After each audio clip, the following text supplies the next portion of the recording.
see, bro.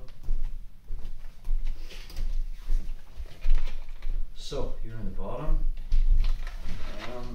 just face this way, nice. So I get mount again from our position. I get an open elbow, curl in, dig in, and we're into the armbar position. We looked at last time how week 8 was trying to get the elbow and shoulder out of line, either physically swinging the other hand in and getting the elbow to this side so I can get chest to chest, curling back with this foot and getting this open. Sometimes when we get into this spider web position, space will open up here, and if it does, I just thread that supporting leg in.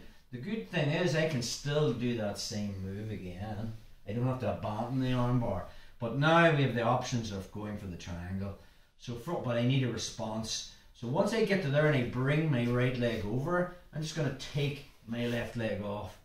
Right. Most likely, Frankie's reaction will be to sit up. When he sits up, I'm coming onto my back, and my left thigh comes behind the back of his head, and I physically push his head forward so I can lock the triangle. Sorry, bro. Now the difference is, if you think about where a triangle is, just turn this way. Normally when you get a triangle, the back of your knee will be cutting off his left jugular, and then when you lock the triangle, there's your... The problem is with this, it's my calf that is on his jugular. So the triangle is not as tight and there's massive space here. But we're not interested in the triangle. We've just baited him and we've locked him in this position so we can control him. If Frankie has let go of this and he's trying to defend the triangle, all I'm thinking about is pulling his arm up this way. And now I have a shoulder lock in Americana. If he's still holding hand to hand, my right hand pulls his right elbow to my right hip, left comes underneath at the wrist, and now I'm going to pull two hands, keep your grips, over the back of his head. And once I get to there, I have it again. Okay. So, one more time on that. So we're in our position. So initially I had the right arm in, left controlling. Okay, we're going to switch. And maybe during that switch, space opens up. So my right foot comes in. Now I have to get the response. So as I take my leg off and Frankie comes up, I help him on his way. My knee pushes his chin forward, so I physically lock the triangle. And now from that position, I switch my grips again and pull his arms above his head. So finishing with the shoulder lock. I'll just use Dane so you can see, bro.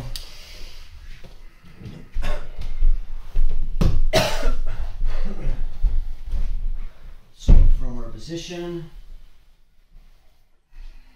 Dane gets hand to hand. We're here. There's space for this to come through. I take the leg off and I'm waiting for Dane to sit up. The minute he does, my knee knees him forward and I physically lock the triangle.